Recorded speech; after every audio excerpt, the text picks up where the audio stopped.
a video on foraging called Wild in Kentucky, so y'all check that out. Check out my video Wild in Kentucky.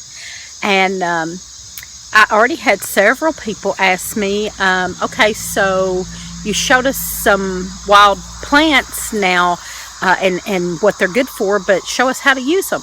So I thought, okay, well, I couldn't get all that in one video, so I just kind of showed some of the wild plants around my area that I use, just some of them. There's many more.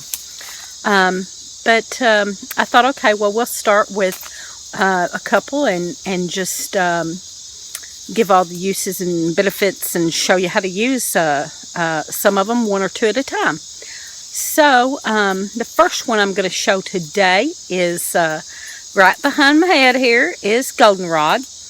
And I'm showing that one first because it is so abundant in Kentucky. And I wasn't sure where else, but I looked that up, and it's all over the United States. So everyone out there should be able to go get some goldenrod. And so I'll tell you a little bit that I learned about goldenrod first. It's in the aster family. It's an herbaceous perennial. It has a lot of healing properties. It can be used on skin wounds and as a diuretic. And I read that there is an old folklore that says if goldenrod is found near your house, you will have good fortune. Now that's kind of funny because this one behind my head is right here by my house, pretty close on my property. And okay, so we're not wealthy in that kind of fortune, but I must say that we do have good fortune as in a lot of ways. We have 5 wonderful, healthy daughters and 10, fixing to be 11, wonderful, healthy grandchildren. And we have this 8 acres of property that's all paid for. And, you know, we're working and doing good. And so we do have fortune in a lot of ways. And so maybe that's true. I use goldenrod mostly as a tea. It's the main thing that I have done with goldenrod is as a tea. It's good as a tea for diuretic and allergies, and it has been labeled Liberty Tea. That is a name they use for it. So I have made a tincture out of it also. I've got that. I'll show you that in a little bit. And right now I'm going to cut some of this. Last year I cut a bunch of it and hung it to dry, and then after I dried it, I took the leaves and flowers off of it and put it in a jar, and I used some of it to make a tincture, which I'll show you, and then I used some of it as tea. And one herbalist said that goldenrod has 7 times the antioxidant level of green tea. So there you go. 7 times the antioxidant level of green tea. Now, why would you not use it? So, I'm going to show you what I do with it. I'm just going to cut a little bit of it. Okay, folks, so we are back in the house, in my kitchen. And I'm going to show you what I'm going to do with the goldenrod. And I'm going to explain a little more. We're going to make some tea, and I'm going to show you a tincture that I have made up last year. It's really supposed to be good for a year, and mine's right at a year. But I did read one lady who said that she had used it for 2 or 3 years and it was still good. But they say a year, so be your own judge. I'm going to still use mine. And you can make tincture, tea, oil, salve, and poultice. And with the poultice, you would just take it and for a wound, you would just take it and grind some of that up with a little you know, make it juicy, and then put it directly on a wound. These tops can be used fresh, and so I'm going to show you how I do that to make tea. We're going to make some tea first. This one is a spoon one. I also have a tea ball that I use.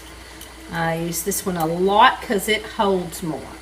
So that's the one I'm going to use right now, and I'm just going to cut these flower tops off. I'm just using the flower tops for this because that's what I like, and that has more. Turn my hot water off. We are about ready over there. Okay, so I'm just cutting off some of these flower tops here and just shove some. It says 2 tablespoons. I'm just eyeballing it. I'm just sticking some of the flower top in my tea ball. And then you would just fasten that together. And I will put that to hang this. And I will show you one of my racks I use. How you like that? It works great. You can do, you can just use your imagination and get creative with what kind of rack you use. I use this, just pinch that rubber band or string or whatever you're using up on there, and then you can separate these depending on how big. I have some flat leaf parsley drying on here also. I can just hang that. I have a coat rack in my back hallway. It stays dark back there, and I just hang it back there. Tincture that I made, and I started this. I made 2 of them, and I had already strained one and used it after it had set for a couple of months. A month's fine, a month, and but I used it. I had strained it after a couple months. Never did strain it, and I should have. So we're going to do that right now. I'm going to take just an empty jar. I save jars. If you haven't seen my jar video, look that up and check that out. I have a video about recycling jars. So I'm going to take and I'm going to hold this back a little too with my finger, and I'm going to strain that through here. Now that is a tincture I made with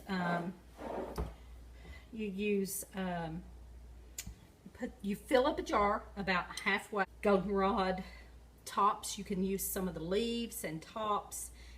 Even the stem is edible, and supposedly the stem tastes good. I haven't tried that, but supposedly the stem tastes pleasant. And so I haven't really used the stem a lot. I just I peel off the flowers and cut the flower tops off and keep some of the leaves.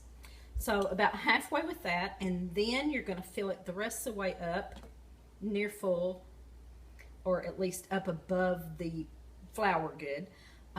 You can use vinegar or vodka, a high content alcohol, or some folks that don't like to use alcohol at all would just use will use like a white vinegar or homemade vinegar. And so I have went and got a cheap bottle of vodka and used to that. So that's what this is, a tincture made with the vodka that is the goldenrod. And you can take this up to 2 to 4 mils, or that's about 30 drops, or 2 mils 3 times a day. You can take up to that much. Up to that much. I am not a doctor or a professional herbalist by any means, so be sure you check your information well and don't just go by what I say when you're taking something like that internally. Do your research. Okay, so I think my tea is probably steeped long enough. I'm going to try this out. I'm going to put just a little honey in there, a teaspoon of honey. Local honey is very good for you folks.